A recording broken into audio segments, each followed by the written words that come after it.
Update on St Mary's new metro rail station, which will be the new rail link to the Nancy Bird Airport out at Badgerys Creek.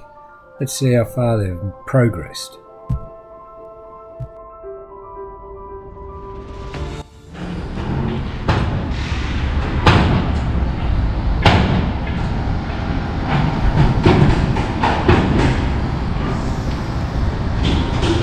Looks like the top floor is going to be a covered, shaded parking area.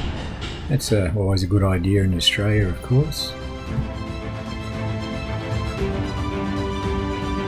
Did you know that once, back in the late 1950s, this car park used to be cattle yards, holding yards for cattle?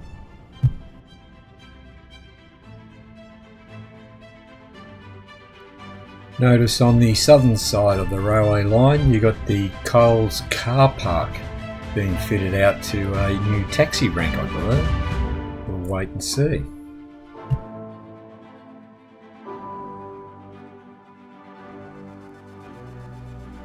What do you think? Tell everybody in the comments.